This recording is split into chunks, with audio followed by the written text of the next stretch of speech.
Saya nak kongsi satu lagi cerita yang sangat menarik untuk tuan-tuan dirahmati Allah. Bawa balik, kongsikan dengan keluarga. Mudah-mudahan naikkan sedikit semangat dalam kita nak beribadat. Satu hari tuan-tuan dirahmati Allah, saya dipanggil untuk uruskan satu jenazah petang. Selingkungan dalam pukul 5 lebih tuan-tuan dirahmati Allah, saya dipanggil. Saya bergegas ke hospital. Sampai di hospital, saya dimaklumkan oleh seorang sahabat, Ustaz, orang yang mati ini, yang Ustaz tunggu ni, si mati. Masa saya sampai tu jenazah belum sampai lah. Jenazah dalam perjalanan nak sampai. Sebab bila kita pergi ambil jenazah tuan-tuan, tak boleh pakai ambulan. Orang kalau dah meninggal, dia tak naik ambulan. Belum sah meninggal baru naik ambulan. Mati atas ambulan tak apa, tapi kalau sebelum naik dah mati, memang ambulan tak angkat. Itu memang tak tahu dia punya prosedur kot. Itu memang prosedur tuan-tuan. Jadi tuan-tuan dirahmati Allah, sementara tunggu tu saya diberitahu, si mati ini, orang yang meninggal dunia ini, baru selesai menjadi imam waktu asar. Dia jadi imam waktu asar, dia bagi je salam yang pertama, terus dia rebah. Jatuh betul-betul atas jadah imam, tengah jadi imam. Allahu Akbar. Saya ternanti-nanti orang yang baik ini. Sampai saja dia tuan-tuan, saya terus tengok dia. Tengok dia dalam keadaan yang baik. Pihak forensik terus masukkan dia dalam bilik bedah siasat. Saya terus pergi ke tempat mandi tuan-tuan dirahmati Allah, ambil kain, nak potong kain, nak sediakan untuk dia. Seorang kawan saya kata, Ustaz, nanti dulu Ustaz, kita tak boleh uruskan dia lagi hari ni. Saya waktu tu tergamam. Orang yang matinya mulia, orang yang matinya hebat, tiba-tiba tak boleh diuruskan. Saya tanya kenapa. Kawan-kawan saya bagi tahu, dia kata, Ustaz, si mati ni tak ada sebarang dokumen pengenalan diri. Kita tak tahu dia siapa, keluarga dia belum ada buat sebarang tuntutan, kita tak tahu nak hantar ke mana. Jadi terpaksa disimpan terlebih dahulu. Simpan punya simpan, tuan-tuan dirahmati Allah. Waktu tu hati saya dah gundah gulana, sedih. Maklumlah, masuk dalam peti beku ni tuan-tuan, tak payah tunggu 60 hari, 6 jam pun cukup dah beku. Dia beza tuan-tuan, beza peti beku rumah tuan-tuan dengan peti beku simpan mayat ni tuan-tuan. Pasal kita nak pastikan dia tak mengeluarkan bau yang busuk. Sebab tu kita bekukan dia. Sebab manusia ni tuan-tuan sebusuk-busuk bangkai. Sebab tu jangan main-main kalau manusia ni dah jadi bangkai tuan-tuan, tak boleh tahan. Jadi tuan-tuan dirahmati Allah, saya waktu tu terpaksa lah merelakan. Sebab tuan-tuan kena faham, kalau tak ada urusan, tak ada maikat ni tuan-tuan, payah nak dapat lubang kubur. Payah. Lubang kubur Lembah Kelang ni limited.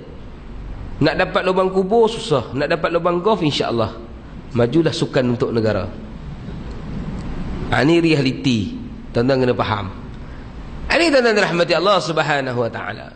Saya terpaksa lah dengan hati yang lara, hati yang sedih, terpaksa tinggalkan si mati, masukkan dalam drawer, simpan.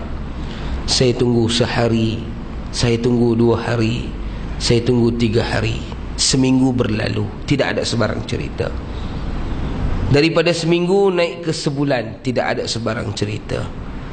Dari sebulan naik ke 2 bulan, tuan-tuan dirahmati Allah. Setelah 60 hari, saya dihubungi oleh seorang sahabat. Ustaz ingat lagi tak jenazah tempoh hari? Okey, kita dah dapat pengesahan, kita dah ada keluarga yang datang tuntut, kita dah ada dokumen semua. Ustaz boleh datang kalau Ustaz nak urus jenazah. Kalau tak, saya panggil orang lain. Saya kata tak apalah, pasal saya dah mulakan hari tu, saya nak tengok pengakhiran dia macam mana. Saya pun bergegas. Masa saya bawa kereta ni tuan-tuan, saya terfikir agak-agak macam mana rupa si mati. Maklumlah tuan-tuan, dah beku.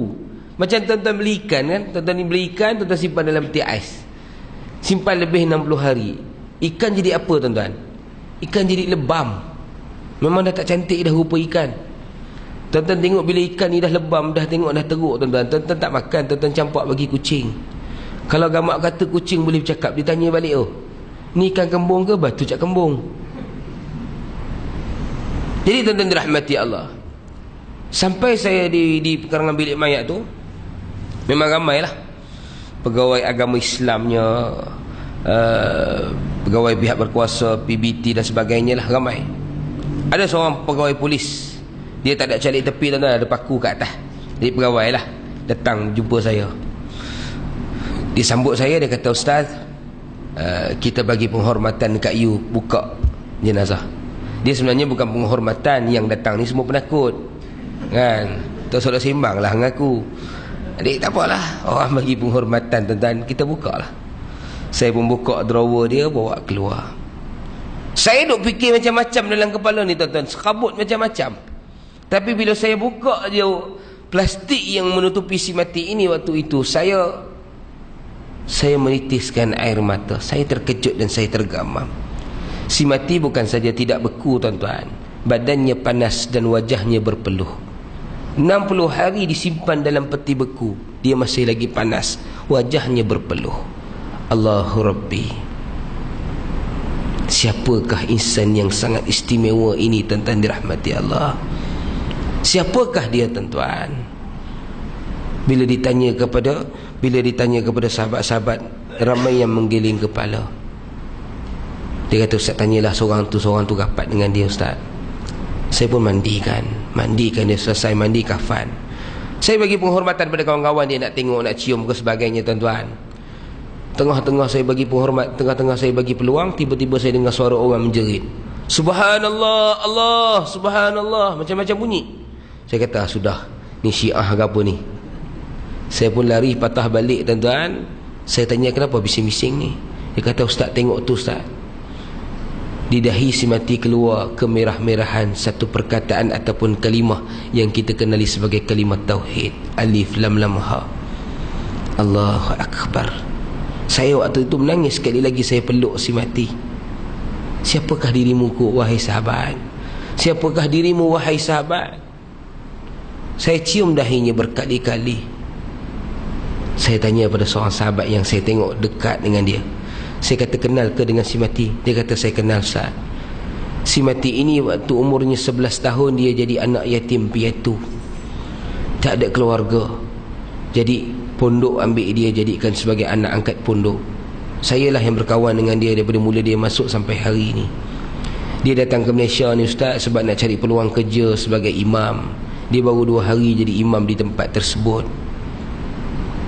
Kami pun tak tahu, sebab hari itu kami sama-sama dalam satu jemaah datang ke sini. Tujuan kami datang hari itu nak berdakwah. Tiba-tiba dia tak nak balik pasal dia nak jadi imam. Dia ditawarkan jadi imam.